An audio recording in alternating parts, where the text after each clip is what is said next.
ရားရှင်ရဲ့အဆုံးအမတိုင်းလိုက်နာနေတဲ့အကျင့်ဆိုကျမတို့မှာဒီသာသနာတည်ပြီးတော့ကျင့်နေတာဒါကြောင့်သာသနာတည်အောင်ကြိုးစားရကိုတည်တဲ့အတိကိုတည်တဲ့ဘုရားရှင်အဆုံးအမကိုကိုမှတည်အောင်လုပ်တာသာသနာတည်တာကိုတည်သလိုသူများတန်တန်မှာတည်အောင်လုပ်တာကြတော့သာသနာပြုတယ်လို့သုံးသွားတာပြုတာတဲ့တည်တာဘယ်အရေးကြီးလဲပြုတာနဲ့တည်တာဘယ်အရေးကြီးလဲ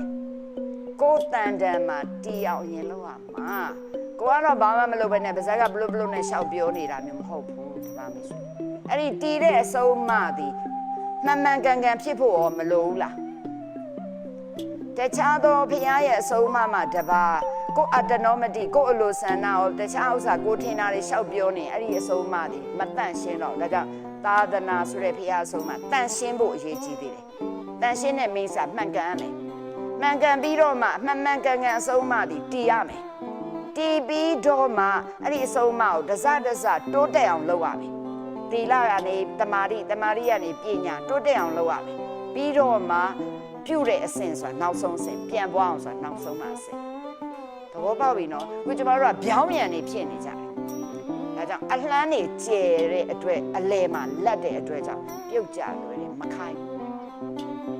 အဲကြောင့်သာသနာပြုတယ်ဆိုတာဇေဒီပထိုးကျောင်းကန်ကြီးတွေတိဆောက်တာမဟုတ်ဇေဒီပထိုးကျောင်းကန်ကြီးတွေကမြင်လိုက်ရင်ကြည်ညိုဖို့ပဲ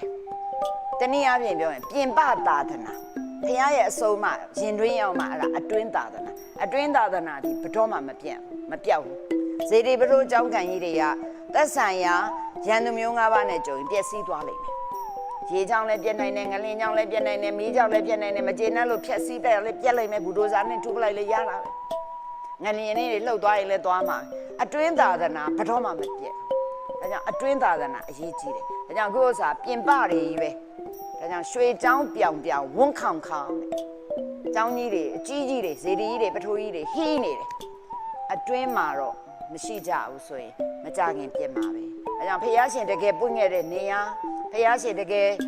ဟလာဖះအဖြစ်ကိုရောက်ခဲ့တဲ့နေရာတွေမှာအခုဖះဆုံးမသာသနာမရှိတော့ဘူးနေရာဌာနတစ်ခုပဲဖះသာသနာကိုတည်ထားတဲ့ပုံကိုယ်တွေကတွားပြီးတော့ဒီနေရာမှာတို့ရဲ့ဖះရှင်ဒါပွင့်တော်မူခဲ့တဲ့နေရာမှန်၅ပါးအောင်မြင်တဲ့နေရာဒီနေရာသည်တရားသူတရားမြတ်ရခဲ့တဲ့နေရာဒီနေရာသည်တရားဥဒ္ဓမစကြာဟောတဲ့နေရာဒီနေရာသည်အပရိနိဗ္ဗာန်ဆန်းတဲ့နေရာစသည်ပဲတွားကြည်ညိုတယ်အဲ့ဒီမှာရှိတဲ့တွားပဲကြည်ညိုတာပဲရှိမယ်အဲ့ဒီဒေတာမှာဖះရှင်အဆုံးမှာတခုမှမကြံတော့သဘောပေါက်ပြီနော်ဒါကြောင့်ဓမ္မမိတ်ဆွေများကြာပင်မှာကြာပန်းနေပွင့်တဲ့အခါကြာပန်းရဲ့နတ်နေသည်